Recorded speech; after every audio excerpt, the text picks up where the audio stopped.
श्री शरद पवार जी। सभापति जी,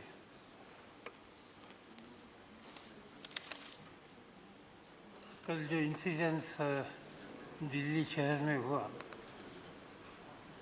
इससे कृषि क्षेत्र के बारे में पूरे देश में गंभीरता से देखना चाहिए, इसका संदेश पहुंचने का काम कल के एक आत्महत्या ने किया। कई साथियों ने यह बात बताई कि देश के सभी राज्यों में या कई राज्यों में पिछले कई सालों से आत्महत्या होती है। भारत सरकार का गृह मंत्रालय हर साल एक किताब पब्लिश करता है,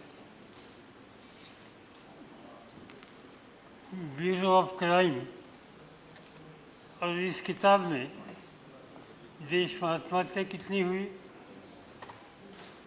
देश में दूसरी हत्या कितनी हुई, देश में डकैती कितनी हुई, देश में सांप्रदायिक लड़ाई कितने हुए, ये सब का हर डिस्ट्रिक्ट वाइज रिकॉर्ड होता है।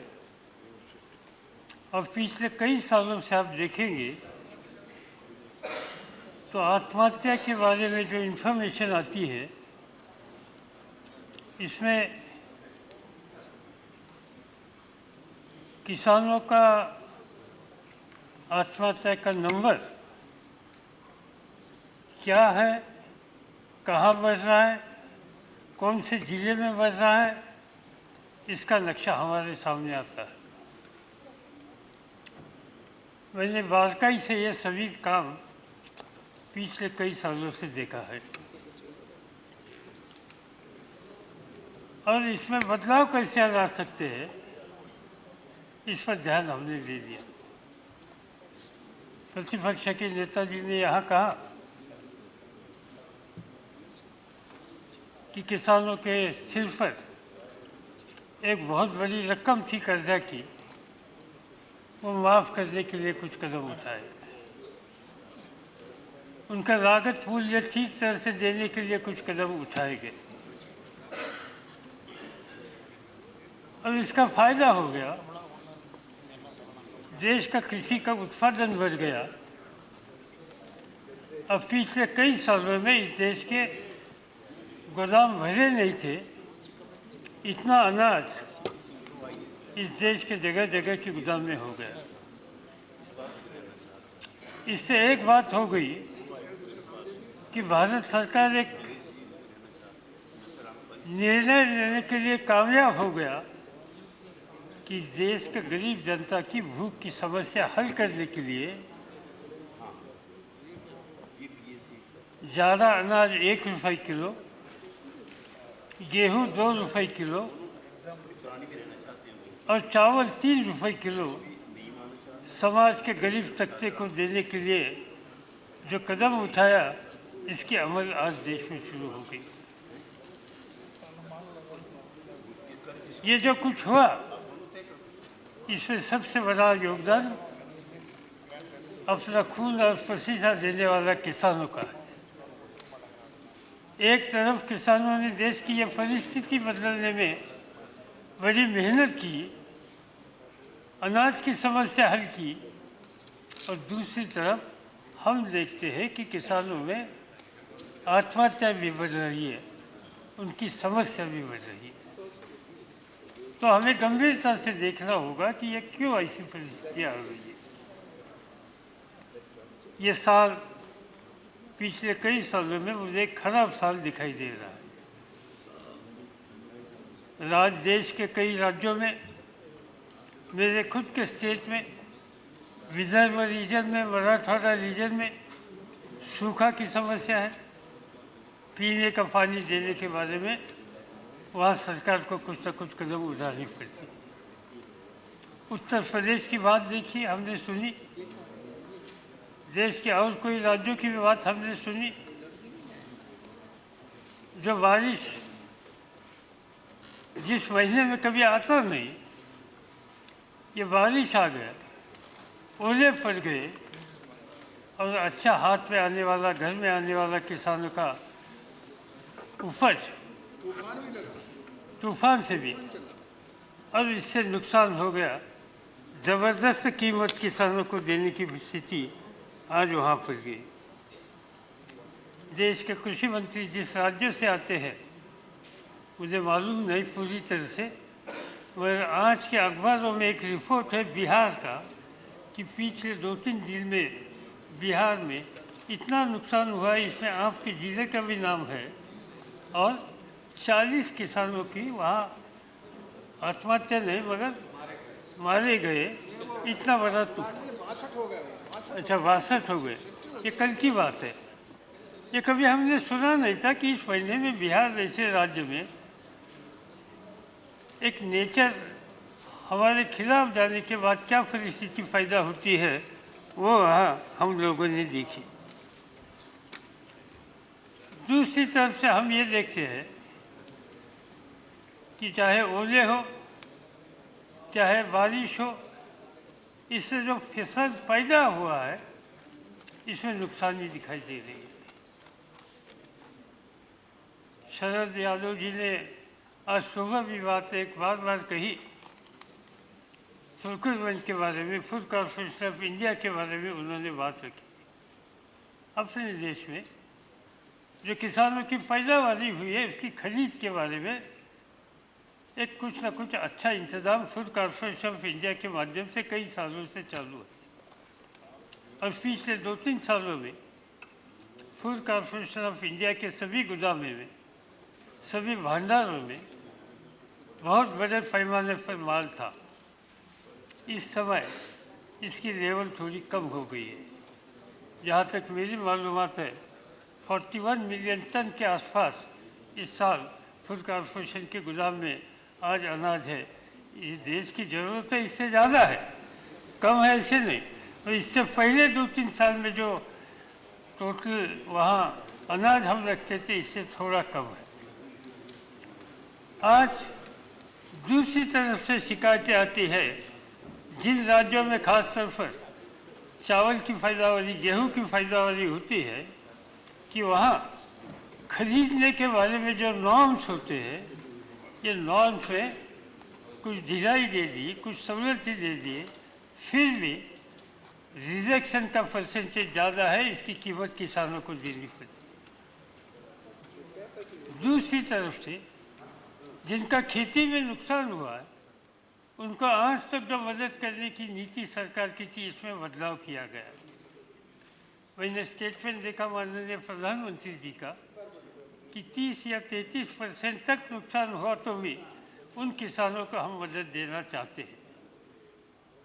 मैंने मेरे राज्य में तो इन्फॉर्म की कि मध्य प्रदेश में मैंने वहाँ के कुछ अधिकारियों से बात की, अभी तक इस तरह का सर्कुलर नीचे तक गया नहीं, और इसलिए डिस्ट्रिक्ट लेवल पर काम करने वाले अधिकारियों को ये जो प्रधानमंत्री ने अनाउंसमेंट की इसका अमल करने के बारे में सूचना गई है। इंश्योरेंस कंपनियों को 50% अभी तक।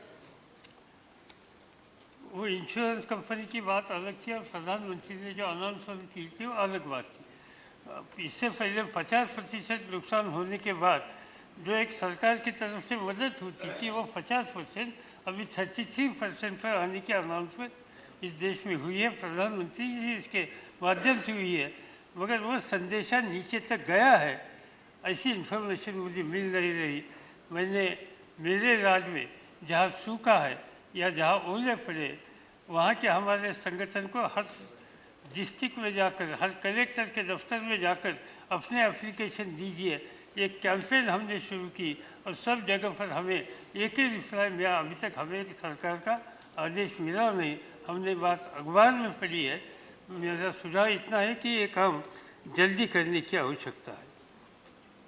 जैसे चावल की स्थिति है, जैसे गेहूं की स्थिति, वैसी कपास की स्थिति है, और गन्ने किसानों की स्थिति इससे भी ज़्यादा खराब है। भारत सरकार ने कीमत तय की कि जिस कीमत को बोलते हैं FRP, फेयर एंड रेम्युनेटिव प्राइस, और गन्ने की कीमत भारत सरकार ने एक तय की और चीनी की कीमत दूसरी है। चीनी की कीमत गन्ने की कीमत से भी नीचे है। एक्सपोर्ट करने के लिए भारत सरकार ने कुछ सहायता दे दी, इंटरनेशनल मार्केट इतना नीचे आ गया कि बाहर आज एक्सपोर्ट ही होता नहीं, ना कोई खरीदने के लिए तैयार।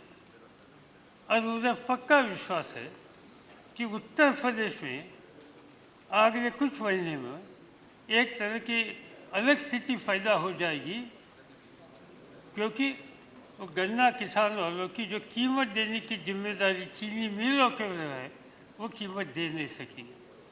जहाँ तक मेरी इन्फॉर्मेशन है कि आज़ादी के बाद आज जो गन्ना किसानों को जो रकम बकाया है वो इतने आज तक कभी हुई नहीं थी। इतनी बड़ी रकम आज चीनी मिल किसानों को देने वाले हैं, वो देने की परिस्थिति में नहीं है। उनकी चीनी की कीमत उनको मिल नहीं रही, और ऐसी स्थिति में इन किसानों को मदद करने के लिए कुछ न कुछ कदम उठाने की आवश्यकता है।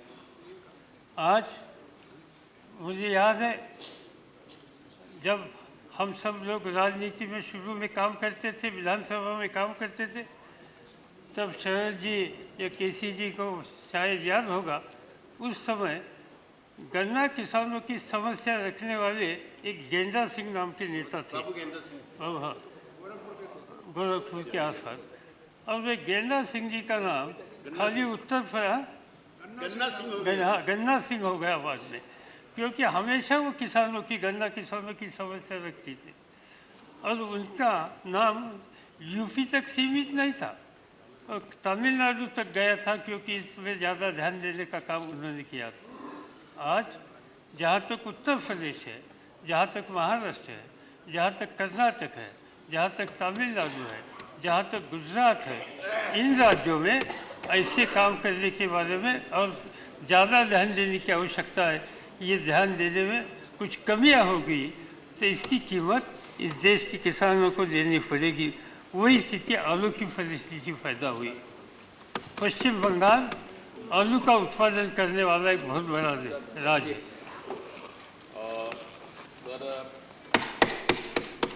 हम बहुत बहुत धन्यवाद देना चाहते हैं शरद पवार जी से। हम लोग के नेता हैं, शरद जी भी हम लोग के साथी ही हैं। तो शरद जी तो कहे हैं तो बाद में देगा। हम आपसे जानना चाहते, आपका हम बहुत आदर करते हैं, और हम ही नहीं, हमारे एनडीए में भी जो लोग हैं आपका बहुत आदर करते हैं। हम आपसे जानना चाहते हैं, आज थोड़ा 5 मिनट टाइम ले लीजिए, 10 मिनट टाइम ले लीजिए, लेकिन गन्ना किसान के लिए हम क्या कर सकते हैं आप हमको बतलाइए। और मैं आपको पूरा का पूरा, हम आपको विश्वास दिलाना चाहते हैं सरकार की तरफ से कि हम उस दिशा में कदम उठाएंगे। आप हमको बतलाइए। गन्ना किसानों के बारे में 3-4 इश्यूज पर सरकार ने ध्यान देने की आवश्यकता है। एक तो पहली बात यह है कि जो एफआरपी भारत सरकार ने तय की है, इससे चीनी के दाम कम हो गए। चीनी देश में ज़्यादा पैदा हुई है। मार्केट के ट्रेंड हमेशा ऐसे होते हैं कि जिसकी पैदावारी ज़्यादा होती है, ट्रेडर उसको कभी अच्छी कीमत नहीं देता, क्योंकि उनको मालूम है कि डिमांड से ज़्यादा सप्लाई है, और डिमांड से ज़्यादा सप्लाई, इसलिए हम कीमत नहीं दे सकते। आज कम से कम भारत सरकार ने 20 या 25 लाख टन का बफर स्टॉक करने की आवश्यकता है। ये बफर स्टॉक करने के लिए गोदाम की समस्या, भंडारों की समस्या हो सकती है। जितनी चीनी मिल रही है, इन सभी के पास भंडार है, वहाँ ही माल रखिए। सरकार की तरफ से प्रोक्योर करिए, पैसा ओपन मार्केट से रेज करिए, और जो इसके ऊपर इंटरेस्ट देना पड़ेगा, शुगर डेवलपमेंट फंड में 2000 से ज़्यादा करोड़ रुपए हो गए। पक्का आंकड़ा मुझे मालूम नहीं, मगर 2000 या 2500 करोड़ के आसपास होगा। इसमें वो इंटरेस्ट दीजिए, इससे ये समस्या हल करने के लिए मदद होगी, और सरकार के ऊपर भी बोझ ज़्यादा नहीं आएगी। दूसरी बात यह है कि हमें ये तय करना पड़ेगा कि हम चीनी कितनी तो फ़ायदा करेंगे, क्योंकि इस साल की जो स्थिति है, इससे भी ज़्यादा गन्ना अगले साल है। आज जिन राज्यों में गन्ना की पैदावारी होती है, वहाँ का किसान दूसरा फसल लेने के लिए तैयार नहीं। बारिश ज़्यादा हो गई, गन्ना को नुकसान नहीं, ओले पड़ गए, गन्ना को कुछ नुकसान नहीं। गन्ना एक ऐसा फसल है कि ये समस्या सब समस्या को पार करके आगे जा सकता है, बचा सकता है। और इसलिए इसकी जो फायदावादी होती है, इससे चीनी तैयार करने के बिना हम लोग इथेनॉल तैयार कर सकते हैं, तो इस पर ध्यान देने की आवश्यकता है। इथेनॉल आज हम मिक्स करते हैं पेट्रोल में, पेट्रोल विदेश से हम इंपोर्ट करते हैं। वो पेट्रोल का इंपोर्ट कुछ हद पर हम कम करेंगे और इथेनॉल की फायदावादी करेंगे, तो देश की फॉरेन करेंसी भी बचेगी, मगर इस इथेनॉल को कुछ ना कुछ भारत सरकार की तरफ से सब्सिडी देनी पड़ेगी 6 या 7 रुपये लीटर के आसपास। और ये हम करेंगे तो मुझे विश्वास है कि गन्ना किसानों की समस्या हल करने में हम कामयाब होंगे। और कोई 2-3 इश्यूज है जिसके बारे में मैं खाद्य मंत्री को डिटेल बैठकर इसके कोई अल्टरनेटिव जो सुझाव है उनके सामने देने के लिए तैयार हूँ। आज मुझे जो परिस्थिति पैदा हुई है किसानों की, इसमें शायद इसकी जिम्मेदारी इस सरकार के ऊपर है या उस सरकार के ऊपर है, ये कहने की स्थिति आज नहीं है। आज हम सब लोगों को मिलकर सोचना होगा कि हम इसमें लॉन्ग टर्म और शॉर्ट टर्म क्या डिसीजन ले सकते हैं। एक तरह की किसानों के मन में डर पैदा हुई है। एक डर पैदा इसलिए हुई है, ये मौसम, इस महीने में कभी हम बारिश नहीं देखते, इस महीने में बारिश देखते। ये मौसम ने एक नई समस्या खड़ी की है, इसका डर है। और दूसरा एक डर है कि हमारी ज़मीन का भविष्य क्या होगा। लैंड एक्विजिशन बिल से एक माहौल देश में पैदा हुआ है। मैंने कुछ डिस्ट्रिक्ट में कुछ गाँव का रिसेंटली टूर करने के बाद लोग जगह जगह पर मुझे पूछते थे कि हमारी ज़मीन का क्या होगा। एक उनके मन में डर पैदा हुई है और इस डर का एक नतीजा हमें पूरे किसानों के परिवार में हमें देखने के लिए मिल रहा है। और इसलिए कुछ कदम जल्दी से जल्दी भारत सरकार की तरफ से उठाने की आवश्यकता है। जिन राज्यों में सूखा है, जिन राज्यों में ओले पड़े हैं, जिन राज्यों में ज़्यादा बारिश हुई है, वहाँ भारत सरकार की तरफ से जो राहत देते हैं वो राहत जल्दी से जल्दी देनी चाहिए। और जो प्रधानमंत्री ने अनाउंसमेंट किया है वो क्राइटेरिया सामने रख कर वो राहत देनी चाहिए। इस तरह की राहत आज नीचे जा नहीं रही है। दूसरी बात यह है कि जहाँ नुकसान हुआ है वहाँ सब तरह की रिकवरी जो है किसानों से वो सब सस्पेंड करनी चाहिए। रिकवरी सस्पेंड करने के बाद कुछ जगह पर ज़्यादा ही नुकसान हुआ है, वहाँ लोन वेवर के बारे में भी कुछ ना कुछ कदम उठाने की आवश्यकता है। प्रतिपक्ष के नेता गुलाम नबी जी ने जो कहा कि हमने 70,000 करोड़ रुपए का कर्जा माफ़ किया था, आज इस तरह का एक मजबूती से कदम उठाने की आवश्यकता है, तो ही किसान इस संकट से बाहर नहीं सकता। तीसरा सुझाव इसमें यह है कि हमारा क्रॉप इंश्योरेंस की जो स्कीम है इसमें रीलुक करने की आवश्यकता है, इसमें कुछ दुरुस्त करने की आवश्यकता है। चौथी बात मैंने जो कही कि प्रोक्योरमेंट के बारे में नॉर्म ये आपके सामने आई है। शुगर केन के बारे में मैंने आपको जो कहा वही बात, इसमें और कोई सुझाव देने की आवश्यकता नहीं। बात रही सिर्फ ये लैंड एक्विजिशन के बारे में।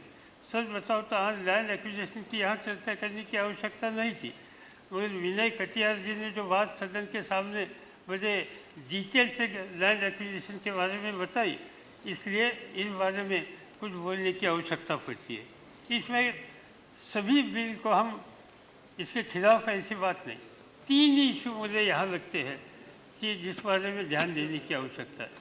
एक, जिस गांव की पूरी ज़मीन हम लेते हैं कुछ प्रोजेक्ट के लिए लेनी पड़ती है, कभी कभी कोई इरिगेशन का प्रोजेक्ट करना हो या कोई करना हो तो विदाउट लैंड एक्विजिशन तो कर नहीं सकते, मगर इसमें 70% किसानों की कंसेंट का एक प्रोविज़न की थी।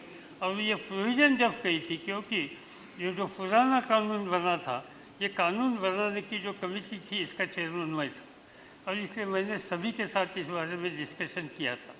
और ये 70% कंसेंट के बारे में आज जो सत्ता में बैठे हैं, हुकूमत में बैठे हैं, इनकी भी हमने सहमति ली थी, उनकी भी इजाज़त ली थी, और ये बिल यूनानिमसली पार्लियामेंट में पास किया था।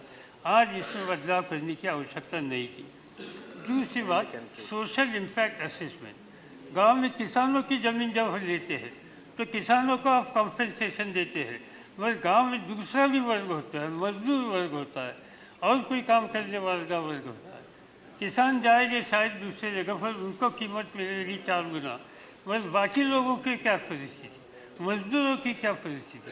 और इसकी देखभाल करने के लिए सोशल इम्पैक्ट असेसमेंट की प्रोविजन की थी, वो इसमें कैंसिल की। मुझे लगता है इसमें रीलूप करने की आवश्यकता। और तीसरी बात है कि ज़मीन लेने के बाद 5 साल कोई भी कदम नहीं उठाना, कोई एक्शन नहीं लेना और ज़मीन ऐसे ही पड़ने, तो किसानों का अधिकार इसमें चाहिए कि जिस ज़मीन का इस्तीफा जिस काम के लिए लेने की तैयारी सरकार ने की थी, इसमें किया नहीं, वो किसानों को वापस मांगने का अधिकार रहना था। ये 3 इशूज़ मुझे लगते हैं कि इसमें अच्छी तरह से और इसमें सोचने की आवश्यकता है। और आखिरी बात मुझे ये कहती है कि ये सभी समस्या जब होती है तब सत्ता में हुकूमत पर बैठने वाले लोगों ने सभी को साथ लेकर इस समस्या हल करने के लिए कोशिश करनी चाहिए। मुझे लगता है कि इस तरह की बात आज होती नहीं। मैं एक खत आपके सामने पढ़ना चाहता हूँ। ये खत मुझे मिल गया है, मुझे जैसे मिला वैसे सोनिया गांधी को मिला, कम्युनिस्ट पार्टी के नेता को भी मिला है, बाकी अन्य पॉलिटिकल पार्टी जो पार्लियामेंट में थे सभी पार्टी के नेता लोगों को मिला है। तो भेजा है, मेरे मित्र हैं वो और शरीफ आदमी है, मगर उनको संदेशा दिया होगा या डायरेक्शन दिया होगा, इसलिए उन्होंने वो खत लिखा होगा। वो खत लिखा है मुझे नितिन गडकरी है।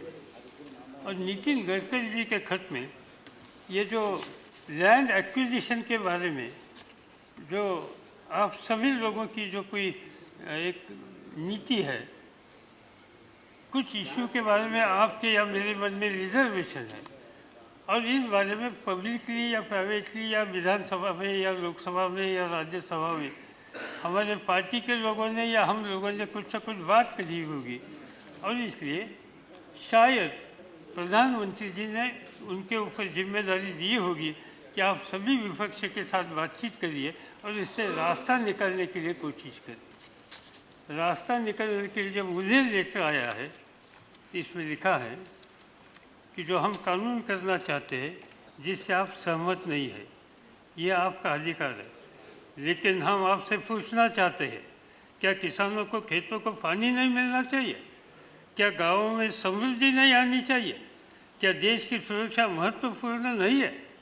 और हमने जो इसमें बदलाव लाए हैं ये सभी इसी संदर्भ में है, इसमें आप कुछ करना नहीं चाहते?